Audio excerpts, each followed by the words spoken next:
So this is our review of Suicide Squad. We're not going to edit this video or put an intro on. We want to get up as soon as possible, just so it's like in our minds and fresh. Since we literally just came back Yeah, from seeing it. we got back about half an hour ago at the the least. First off, I want to comment on the cinema experience was poor. Just from the people that was in there, it was like they had no idea of what was actually going on.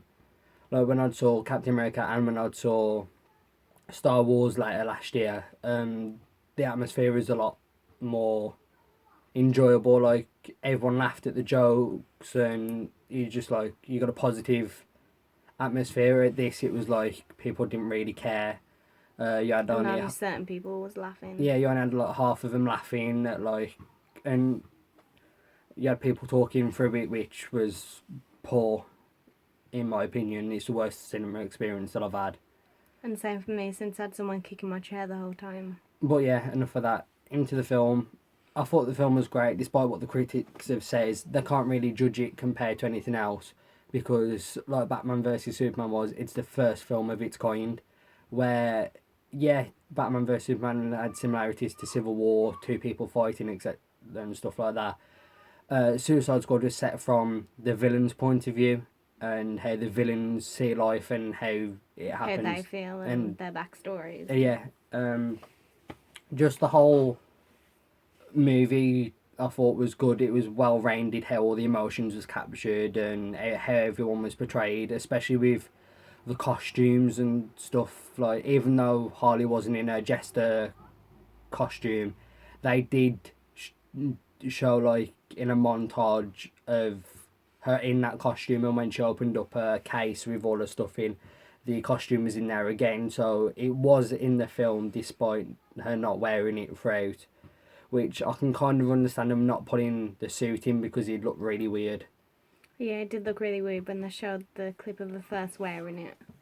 When I think, was it the main person, I can't remember her name now. The badass woman. Which one? Like the boss. Oh, Amanda Waller. Yeah. Yeah. When she was showing them the files on each person, that was when it showed the jester costume first. And it looked kind of weird. Yeah, well, that scene as well where the Joker and the Harley are dancing in a pose, that is actually a comic book front cover for a Harley Quinn comic, which I thought was like a good tip, like to the comic, because they included a lot of comic stuff as well. And one thing I did notice when it was saying about all the different people, for what I saw, it says something about that she killed Robin or had something to do with killing Robin. So that is a little bit more into the story of how Robin actually died, as we don't really know much of it yet. But apparently they cut out a lot of the Joker scenes as well, so a lot of like Red Skull story parts were missed out, which I thought was kind of bad because the Joker didn't have much show like in the film. Much screen time. Yeah, he didn't have much screen time, but for what he done, I think that he is a good Joker. As much as I prefer Heath Ledger's, he didn't do a bad job of being the Joker. He wasn't too crazy with a laugh, and he was a good Joker for being a new, like, updated one. Yeah. Also, how he how like crazy it was when you weren't with Harley, like when he was lying with the knives. I thought that showed like he did fall for her eventually, and it's not just like a one-sided relationship. And plus, as well, how he keeps coming back for her and saving her again and again and again. And when they're fighting Enchantress in the building or whatever, I think it's good how Harley tricks Enchantress into thinking that she wants to be with her, and then she ends up cutting out her heart. So like she defeats Enchantress. But one thing I didn't like is in the comics Enchantress isn't a bad person at all, but in the film they portrayed her as a bad person, and even in the the trailers, they portrayed her as a good person as well, which she should have been. They shouldn't. They even need to, in a later film, show that Enchantress is actually still inside of. I can't think of her name. I know her actor's name, Cara Delevingne. Inside of her character, June. That was it. Inside of her still, because the storyline that they took the Enchantress part from, Enchantress actually got took over by a force that's a lot greater than what Enchantress was. So they need to go back and like say about that, because Enchantress isn't a bad person. That was the only thing that I thought was a bit off with the film. Yeah, like I said during the while watching the trailers before actually watching the film, the whole time nobody really knew, or at least we didn't, who they was actually fighting against. We just saw Enchantress there and we thought that should be part of the squad. Well, or I did. I knew that they were fighting against a mystical force, as I said in my last video, which from what we saw, which was the train station scene from the thingy, was her brother, which I forgot like his name in the comics. It's something else, but they didn't. The story is a bit hit and miss with the whole Enchantress being the bad guy, because in theory she wasn't. It was Amanda Waller who was actually the villain of the film, like how she manipulated Deadshot and Harley and everyone to be a part of the team, and especially Captain Boomerang. He was like, oh, so what do we get out of it? And only 10 years, and he had like 3 consecutive life sentences for everything that they risked for her, and she just didn't care. She was the bad person of the video, of the film, sorry. Even though it's a movie about villains, she was like the main villain. She was like the big bad. Mortal Kombat, you fight for all the villains, and then she's the big boss. The big bad wolf. Despite what, as I said, despite what the critics said, I thought it was a really good film. I like Deadshot's costume as well. It was very similar to the one that he wears in the comics, which was from like the 1970s. Because I don't know if you know, when he was walking through the alley with his daughter, yeah, the costume he's wearing there, where he's like, he looks like a pimp.